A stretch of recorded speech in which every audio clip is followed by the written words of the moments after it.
حاضرۍ په بنیاد باندې دو څلور خبرې په خپل موضوع ستاسو په وړاندې عرض کوم. محترمو، د سیرت النبي صلی الله علیه وسلم عنوان هغه ډېر وسیع عنوان دی. انسان کله سوچ کوي چې د سیرت په کم کم پهلو باندې به زه خبره کوم او کم کم پهلو به پرېږدم. د دې وجې نه محترمو زه تفصیل ته نه ورځم، صرف یوه خبره ستاسو په وړاندې راولم چې زما نه مخکې هغه ابو حنیفه تاسو ته په خپل بیان کې هغې دوه ټکې وویله. محترمو، د رسول الله صلی الله علیه وسلم ګڼ نومونه دي، لیکن تاسو که ګورئ د نبي علیه صلات وسلام دوه ذاتي نومونه قرآن مجید ذکر کړي دي. اول نمبر نوم محمد دی، دویم نمبر نوم احمد دی صلی الله علیه وسلم. ټول وایي صلی الله علیه وسلم. محترمو، قرآن مجید دغه دوه نومونه ذکر کړي دي. تاسو وګورئ، یو ځای قرآن ذکر کوي محمد رسول الله، دویم ځای قرآن مجید ذکر کوي ومبشرا برسول یأتی من بعد اسمه احمد. دا دوه نومونه محترمو تاسو که لاړ شئ محمد او احمد څه ته ویل کېږي. دویم نمبر محمد او احمد، رب ذوالجلال د نبي علیه صلات وسلام دپاره د دغه نومونو انتخاب ولې وکړو. دریم نمبر محمد او احمد، هغې کې فلسفه څه ده. اول نمبر خبرې ته که تاسو راشئ محمد او احمد څه ته ویلی کېږي، زه تفصیل ته نه ورځم، مختصرو الفاظو کې ویبه محمد هغه ذات ته ویلی کېږي چې په کائناتو کې د ټولو نه زیات د هغه تعریف او صفت شوی وي. احمد هغه ذات ته ویلی کېږي که په معنی د اسم مفعول سره شي، معنی دا ده مخلوقاتو کې هغه ذات چې د ټولو نه زیات د هغې تعریف او صفت بیان شوی وي. که په معنی د اسم فاعل سره شي، نو بیا په مخلوقاتو کې هغه انسان چې هغه د ټولو نه زیات د الله رب ذوالجلال تعریف او صفت بیانونکی. او یقینا نبی علیه صلات وسلام په دواړو معنو سره محمد مو، په دواړو معنو سره احمد مو صلی الله علیه وسلم. په کائناتو مخلوقاتو کې د الله رب ذوالجلال د ټولو نه زیات صفت او تعریف بیانونکی هغه رسول الله صلی الله علیه وسلم وو. په کائناتو مخلوقاتو کې چې د چا د ټولو نه زیات تعریف شوی دی، د چا د زیات صفت شوی دی، د چا زیاته مدح شوې ده او تر قیامته به کېږي هغه محمد صلی الله علیه وسلم. دویم نمبر تاسو وګورئ، دغه نوم د نبي علیه صلات وسلام لپاره انتخاب د چا و. زه به تاسو لږ تفصیل ته بوځم. رسول الله صلی الله علیه وسلم چې کله دنیا ته راغی، د نبی علیه صلات وسلام د پیدایش په اومه ورځ باندې د عقیقه ده. د نبی علیه صلات وسلام د خاندان خلک را جمع شوي دي. د نبی علیه صلات وسلام نیکه عبدالمطلب صاحب ودرېدو، هغه اعلان کوي زما د دین وصي نامه به محمد وي، زما د دین وصي نامه به احمد وي صلی الله علیه وسلم. خاندان کې یو کس پاسېدلو، تپوس ورنه کوي، ورته وایي داسې عجیبه نامه تاسو ولې کېدئ؟ تر اوسه پورې موږ په خپل خاندان کې په عربو کې دغه نامه نه ده اورېدلې. او یقینا خبرم دغسې به د کائناتو تر پیدایش نه واخله تر رسول الله صلی الله علیه وسلم پورې دغه نامه تر بل چا باندې نه وه ایښودلی شوې، بلکې مولانا ادریس کاندهله سیرت مصطفی کې لیکي تر اوسه پورې د خلکو ذهنونه الله بند کړي وو، هغې ته دغه نامې نه وې راغلې. تر اوسه پورې د خلکو ذهنونه الله بند کړي وو، هغه د دې نامو پورې نه و رسېدلي. ولې نه و رسېدلي؟ هغه زه په اخرنۍ نقطه کې انشاءالله العزیز ذکر کوم. عبدالمطلب صاحب ورته وفرمیل ویل ما د دې خپل نوسۍ دپاره دغه نومونو انتخاب ځکه کړی دی، تر اوسه پورې زما دا نوسۍ پیدا نه دی. زه یو خوب ګورم،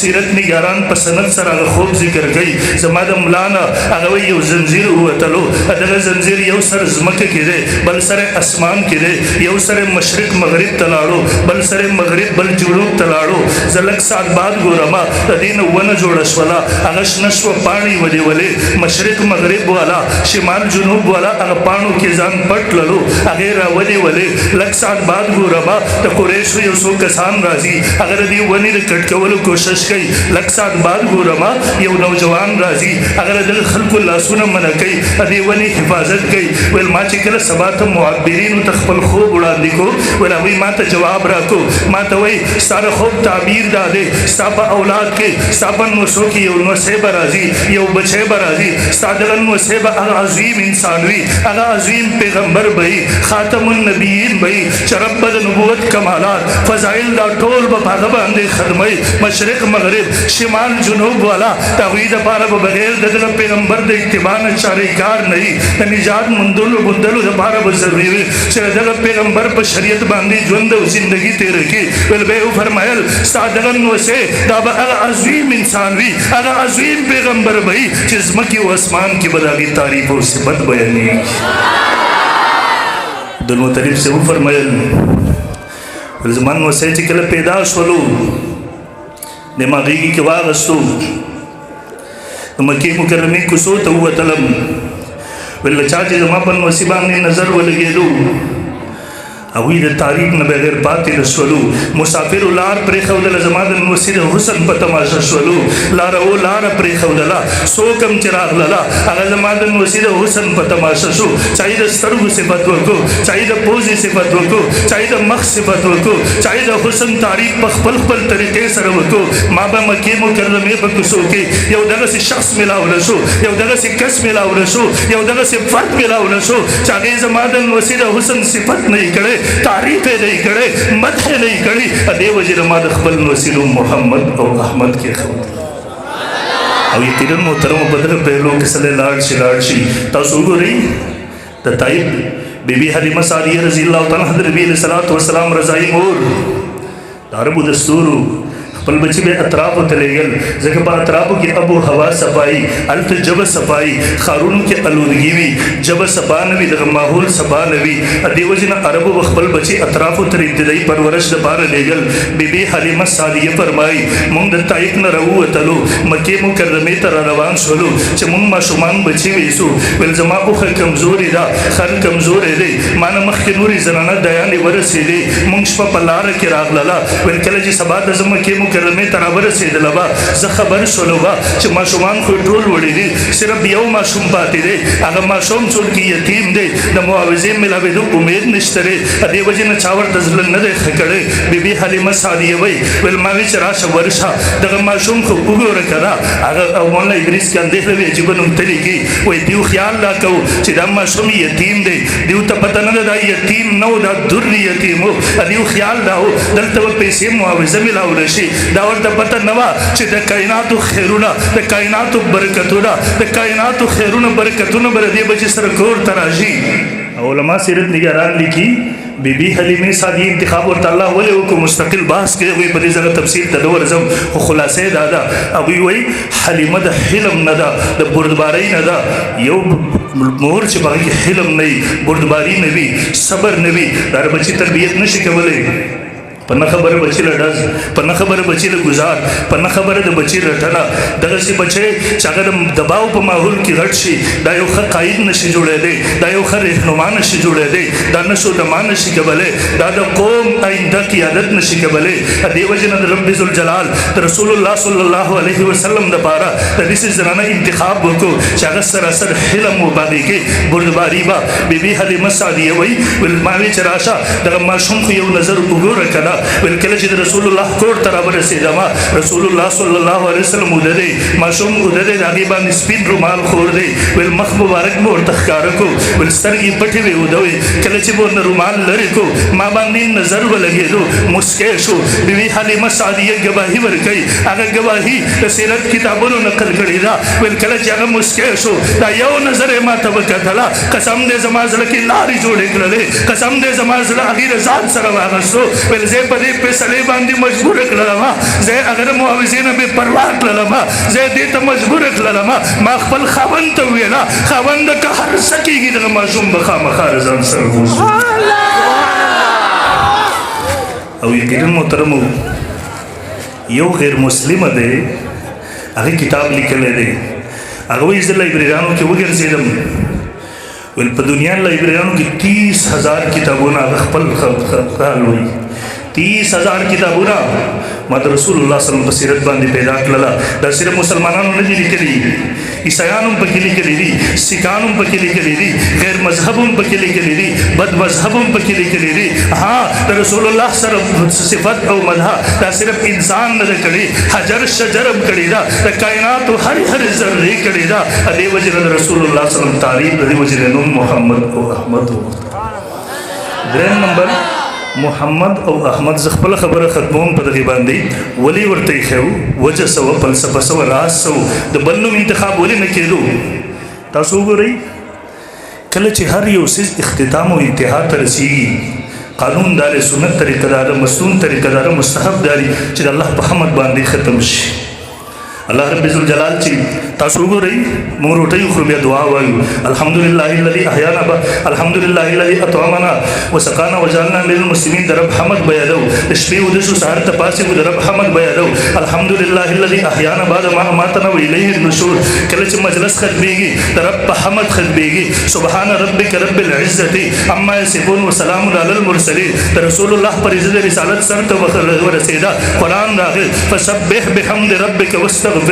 کله چې جنتیان جنت تلاړ شي وقالوا الحمد لله الذي صدقنا. هر کار اختتام د هر مجلس اختتام دا پر رب حمد باندې کول مستحب دی. دې وجه ناراض او فلسفه دا وا رب چې کائنات کوم سلسله شروع کړي وا د انبیو کوم سلسله شروع کړي وا دا هغه سلسله محمد رسول الله د انبیو دغه سلسله اخیرنۍ کړي دا امت دغه سلسله اخیرنۍ امت الله دغه کائنات نور ساتل نه غواړي دا سلسله په دې امت سره ختمول غواړي. دې وجه نه اخیرنی پیغمبر ته نامه هغه کې خودلا چې هغه په نوم کې د حمد معنا او ماده موجوده و.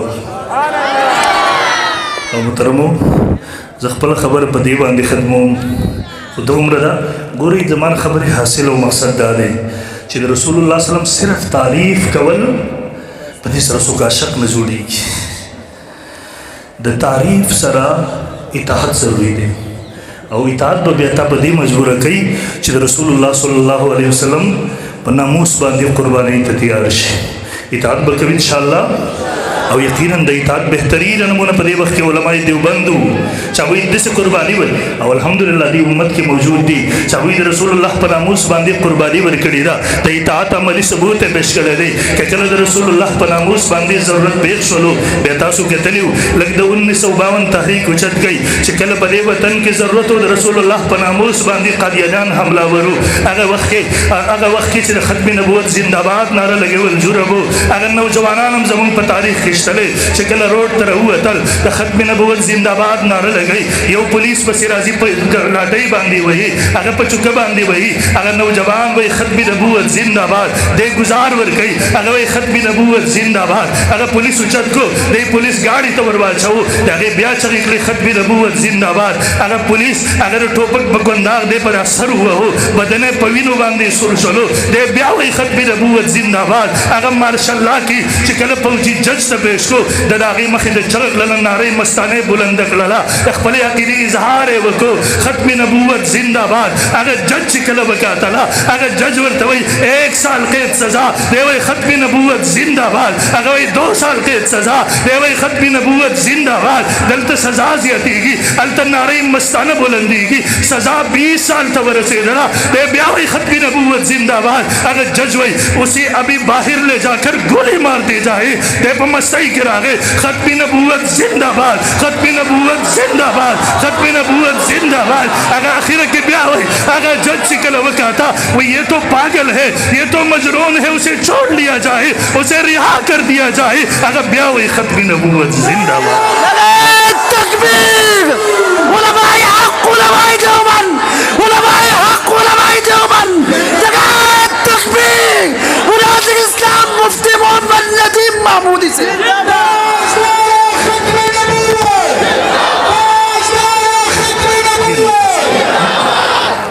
او یقینا محترمو دی قوم کې هغه جذبې شته دی